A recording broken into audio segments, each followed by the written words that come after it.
అనే ఒక సంతోషం అయితే ఉందని చెప్పని.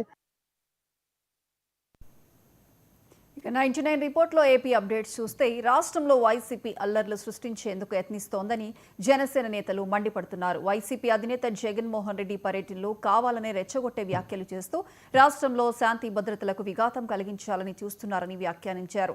గంజాయి, బెట్టింగ్ మాఫియాలను పరామర్శించేందుకు వస్తూ ఏదో ప్రజలకు మంచి చేస్తున్నానని జగన్ చెప్పడం హాస్యాస్పదంగా ఉందని ఎద్దేవా చేశారు. కూటమి ప్రభుత్వం చేస్తున్న అభివృద్ధిని చూసి ఓర్వలేక జగన్ ఇలాంటి కార్యక్రమాలు చేస్తున్నారని విమర్శించారు. ఇక ఇదే విషయానికి సంబంధించి మరింత సమాచారం మా సీనియర్ కోఆర్డినేటర్ మురళీకృష్ణ అందిస్తారు. Thank you. అయితే రాష్ట్రంలో వైఎస్ఆర్ కాంగ్రెస్ పార్టీ అధినేత మాజీ ముఖ్యమంత్రి జగన్మోహన్ రెడ్డి పర్యటనలు జరిగినప్పుడల్లా ఉద్రిక్త వాతావరణాలు అయితే కనిపిస్తున్నటువంటి పరిస్థితి ఉంది. తాజాగా సత్తెనపల్లిలో జరిగినటువంటి యాత్రలో ఒక్కసారిగా కూడా వైసీపీకి సంబంధించినటువంటి కార్యకర్తలు భారీ ఎత్తున ప్లకార్డులు ప్రదర్శించడం ఒక రాజకీయ చర్చకైతే దారితీసింది. ఈ ప్లకార్డుల పైన అనేక వ్యాఖ్యలు కూడా చేసినటువంటి పరిస్థితి. దీనిపైన జనసేన నేతలు అయితే తీవ్రస్థాయిలో స్పందిస్తున్నారు. రాష్ట్రంలో ఇటు వైఎస్ఆర్ కాంగ్రెస్ పార్టీ కొంత రాక్షస రాజకీయం అయితే చేస్తుందని మండిపడుతున్నటువంటి పరిస్థితి. ప్రస్తుతం మనతో పాటు జనసేనకు సంబంధించి నెల్లూరు నగర అధ్యక్షుడు దుగ్గిశెట్టి సుజయ్ బాబు ఉన్నారు. మనం చెప్దాం. సార్ చెప్పండి, ఎలా ఉంది ఇవాళ రాష్ట్రంలో జగన్మోహన్ రెడ్డి గారి పర్యటన జరిగినప్పుడల్లా ఒక ఉద్రిక్త వాతావరణం అయితే కనిపిస్తుంది, ఏమంటారు? 5 సంవత్సరాల ఒక నరకాసురుడి పరిపాలనలో మన ఆంధ్ర రాష్ట్రాన్ని విముక్తి చేసి 1 సంవత్సర కాలం అయిందండి. ఏ విధంగా అయితే మన 5 సంవత్సరాల పాటు ఒక రాక్షస రాజ్యాన్ని తలపించే విధంగా కనీసం తన తల్లికి చెల్లికి కూడా ఒక విపరీతమైన ఫ్యాక్షన్ రాజకీయాలని అలవాటు చేసి ఆంధ్ర రాష్ట్రం మొత్తం కూడా తన కనుసనంలో ఉండేటట్టుగా ఆయన ఒక నియంతల పరిపాలించిన రోజుల్ని మళ్ళా మరొకసారి అటువంటి కార్యకర్తలు ఎవరో ఒకరో ఇద్దరు అలా అరాకొర మిగిలి ఉంటారండి. అటువంటి కార్యకర్తలు కూడా వెళ్ళిపోకూడదనే ఉద్దేశంతో అప్పుడప్పుడు జగన్మోహన్ రెడ్డి బెంగళూరు ప్యాలెస్ వదిలి ఆంధ్రప్రదేశ్లో ఓ కాన్స్టిట్యున్సీ ఎంచుకొని ఆయన ఉన్నాడని ఉనికి చాటుకునే విధంగా ఈరోజు ఆయన పర్యటనలు ఉన్నాయే తప్ప ప్రజల దగ్గర నుంచి స్పందన కరువైన ఏకైక నాయకుడు, ప్రజల దగ్గర నుంచి చిత్కారం పొందిన ఏకైక నాయకుడు ఒక్క జగన్మోహన్ రెడ్డి గారే. అదేవిధంగా నిన్న చూసుకుంటున్నట్లయితే ఆయన పైశాచిక చర్య ఏ విధంగా ఉందైతే, ఒక వ్యక్తి చనిపోతే ఆ వ్యక్తి కుటుంబాన్ని పరామర్శించడానికి రావడంతో ఇద్దరిని బలి తీసుకున్న సంఘటనలు మనం ఈరోజు ఆంధ్రప్రదేశ్ రాష్ట్రంలో చూసామండి. ఎందుకంటే ఆయన తన కార్యకర్తలకు కూడా ఇచ్చే సందేశం, నిన్న మనం ప్లేకార్డ్ ఎవరో ఒక పిల్లవాడు ప్లేకార్డ్ పట్టుకొని కనిపించాడు, రప నరుకుతామని. ఇంకా వాళ్ళ విపరీత ధోరణి కానీ విపరీత బుద్ధి కానీ మారలేదండి. రానున్న రోజుల్లో కూడా ఏమయ్యా జగన్మోహన్ రెడ్డి, నిన్ను ప్రజలు చిత్కరించుకున్నారు, ప్రజలు నిన్ను ఎప్పటికీ ఏ రోజుకి నిన్ను క్షమించే పరిస్థితి అయితే ఈ ఆంధ్ర రాష్ట్రంలో కనపడదు.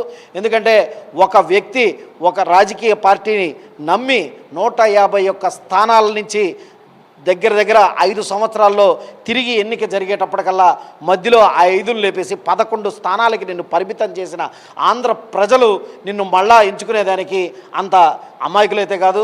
అదేవిధంగా ఈరోజు ఆంధ్ర రాష్ట్రంలో పవన్ కళ్యాణ్ గారి సారథ్యంలో ఆంధ్రప్రదేశ్ రాష్ట్ర ఉప ముఖ్యమంత్రి వర్యులు, అదేవిధంగా ఈరోజు ఏ విధంగా అభివృద్ధి అనేది కనపడుతుందో, ప్రతి మారుమూల గ్రామానికి వెళ్ళినా కానీ ఈరోజు అభివృద్ధి అనేది చాలా స్పష్టంగా కనిపిస్తుంది. ఎందుకంటే మనం చూసుకున్నట్లయితే మొదటి సంవత్సరంలోనే పంచాయతీరాజ్ శాఖతో 3,300 ఇప్పుడు మీరు చెప్పేది ఓకే, వాస్తవంగా ఉంది. అయితే ఇప్పటికి 3 సార్లు జగన్మోహన్ రెడ్డి గారి పర్యటన ఏపీలో జరిగింది. ఇటు సత్తెనపల్లి, పొదిలి, అదేవిధంగా అంతకుముందు జరిగినటువంటిది.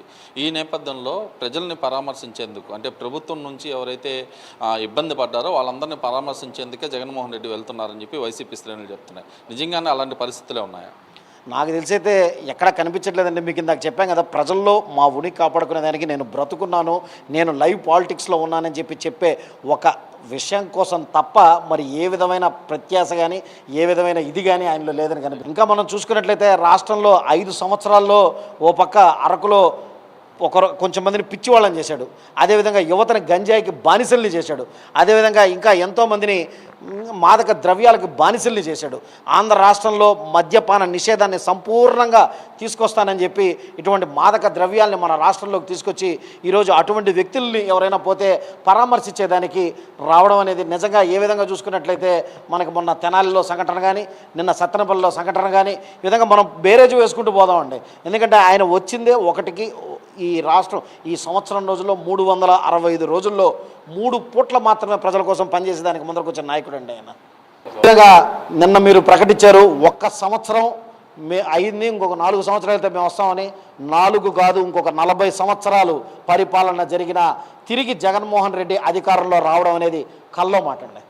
మొత్తం మీద తీసుకుంటే ఏదైతే జగన్మోహన్ రెడ్డి పర్యటనలో ప్రతిసారి కూడా కావాలనే ఏదో ఒక విధ్వంసకర కార్యక్రమాలు చేపట్టి ప్రభుత్వం పైన చెడ్డ పేరు తీసుకురావాలనే ప్రయత్నాలు అయితే వైసీపీ నేతలు చేస్తున్నారు. ముఖ్యంగా జగన్మోహన్ రెడ్డి పర్యటనలు మాత్రం కేవలం 3 సార్లు మాత్రమే జరిగాయి. ఈ 3 సార్లు కూడా అనేక విధాలుగా కూడా ప్రభుత్వాన్ని ఇబ్బంది పెట్టాలని చూస్తున్నారని జనసేన నేతలు తీవ్రస్థాయిలో మండిపడుతున్నారు. ఖచ్చితంగా కూడా రాబోయేటటువంటి రోజుల్లో రాష్ట్రంలో అభివృద్ధి సంక్షేమాలని 2 కళ్ళుగా ముందుకు తీసుకెళ్లడంతో పాటు రాబోయేటటువంటి ఎన్నికల్లో కూడా తిరిగి కుటుంబ ప్రభుత్వం అధికారంలోకి రావడం మాత్రం పక్కా అని జనసేన నేతలు చెప్తున్న పరిస్థితి అయితే ప్రస్తుతం కనిపిస్తుంది. వీడియో జర్నలిస్ట్ వంశీతో కలిసి మురళీకృష్ణ, 99 టీవీ, నెల్లూరు నుంచి.